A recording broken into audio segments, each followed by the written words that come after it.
Hello kids, this is the part 2 of metals and non-metals, and in this part we are going to read about displacement reaction, noble or inert metals, and about the alloy.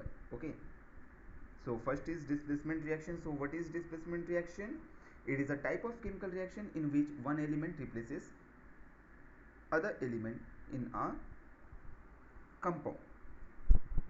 Okay, to make you understand about this reaction, so first see here the reactivity series. So this is the reactivity series.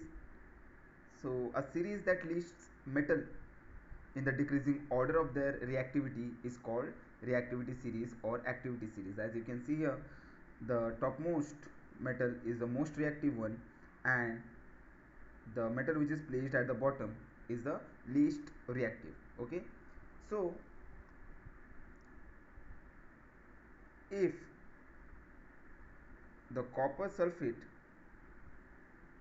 reacts with iron, as you can see here, iron is more reactive than copper because iron is placed above copper. So here the iron is more reactive.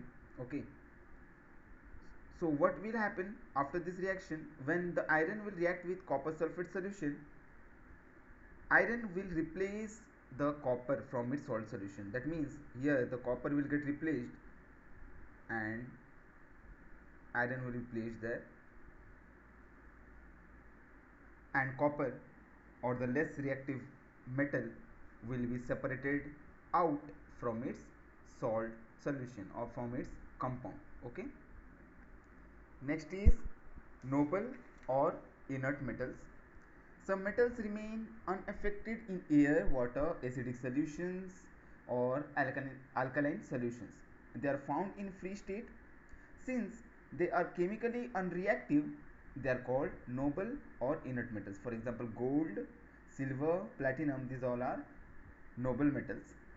Okay, and they can retain their metallic luster for a long time because they do not react with any kind of outer surrounding. Next is alloy. An alloy is a metallic material composed of two or more metals or one or more metals and non-metals. Alloying can be used to increase hardness of metals. It prevents metals from corrosion. A metallic alloy is more resistant to attack by chemicals. Okay, so here are some examples like brass. It is a alloy of copper and zinc, and it is used for making utensils, nails, screws, electric goods, etc. Next is bronze, which is a alloy of copper and tin. It is used for making statues. Okay, also in ancient times coins are getting made out of bronze. Medals are also get made out of bronze. Okay, next is stainless steel, which is the alloy of iron, chromium, and nickel, and it is used for making nails, tanks, bodies of ships and other vehicles, bridges, etc., railway lines. Okay, next is duralumin. Sorry, okay, I left duralumin now. Okay, so duralumin, it is the constituent or the here in this duralumin, how the duralumin get made.